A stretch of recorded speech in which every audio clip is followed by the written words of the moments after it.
setelah satu ancaman, tantangan hebat bagi gereja adalah pengajaran-pengajaran yang salah, tidak alkitabiah. Bagaimana pendapat Bapak tentang paham pluralisme?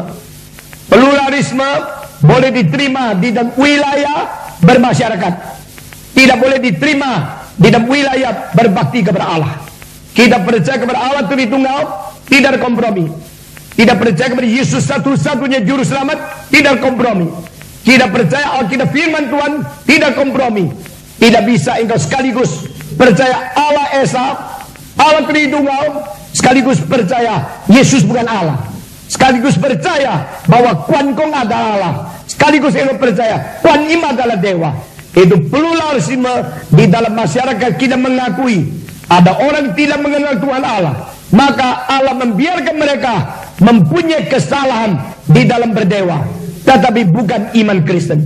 Sehingga di dalam gereja kita tetap percaya kepada firman Tuhan, tetap kepada satu-satunya Tuhan yang Allah Tritunggal, tetap percaya kepada satu-satunya juru selamat Yesus Kristus.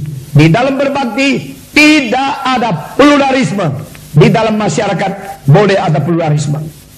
Bagaimana tanggapan Bapak jika paham itu justru diajarkan oleh pendeta-pendeta besar yang bergelar besar? Gelar bukan firman, dan pendeta besar bukan mewakili Tuhan Allah. Yang betul-betul mewakili Tuhan Allah, yaitu setia kepada Alkitab dan sungguh-sungguh jujur mengabarkan kebenaran. Saudara-saudara, di Jerman semenjak 1850 tahun, yaitu abad ke-19, dari seorang bernama Ferdinand Christian Bauer, lalu disambung dengan yang disebut higher criticism dari Wellhausen, disambung lagi dengan orang seperti Adolf von Harnack, lalu William Herman, dan orang-orang liberal. Mereka semua tidak percaya Yesus Allah. Mereka semua hanya pegang Yesus moralis yang tertinggi. Mereka tidak percaya mujizat-mujizat supranatural dan metafisika. Mereka dipengaruhi oleh New Learning atau oleh New Science di Jerman. Mereka mulai membuang kekristenan dan menerima hanya moral saja. Inilah akhirnya dilawan oleh Karl Barth, tapi Karl Barth sendiri tidak lepas daripada historical criticism, sehingga Jerman mengekspor liberalisme ke seluruh dunia. Dan sekarang banyak anak-anak Indonesia sekolah teologi, mereka mendapat gelar yang besar baik dari Amerika atau dari Jerman. Sekolahnya di tempat liberal, pulang membawa ajaran yang berlainan dengan Alkitab ke dalam gereja-gereja Tuhan. Itu sebab kita perlu kebangunan rohani yang sejati, kita perlu teologi yang sejati.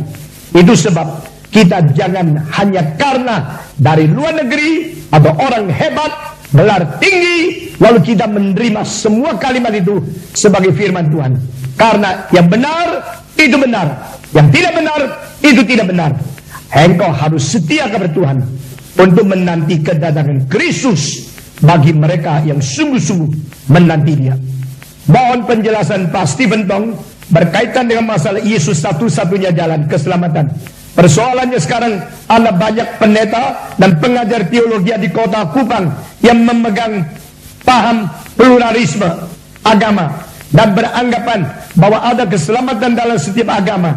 Mengatakan Yesus sebagai satu-satunya jalan dianggap sebagai kesombongan dan tidak toleransi, serta melanggar fakta pluralisme dalam masyarakat. Fakta apa saja, di dalam zaman apa saja, di dalam masyarakat mana saja bisa berubah. Lalu fakta yang bisa berubah dianggap mutlak. Lalu ajaran Kristen dianggap harus menyesuaikan. Itu namanya kompromi. Ini semangat dan metode sudah salah. Saudara-saudara, 2 tambah 2 itu adalah 4. Sampai dunia akhir sama, tidak berubah. 2 tambah 2 adalah 4. Di Indonesia 4, di India 4, di Jepang 4, di bulan tetap 4. Itu dimanapun 4, itu namanya mutlak. Maka kalau di Indonesia mayoritas Islam, dan Islam mengatakan satu orang boleh menikah 4, Kristen di Indonesia ikut-ikut menikah 4, itu namanya menerima fakta. Itu namanya tidak setia. Saudara-saudara, karena ajaran Alkitab adalah kebenaran, kita tidak boleh melihat masyarakat, tidak boleh melihat mayoritas, tidak boleh melihat pluralisme, tidak boleh melihat fakta realitas kita, tapi kita melihat firman Tuhan, wajah Tuhan, dan apa yang menjadi kebenaran yang diwahyukan oleh Roh Kudus.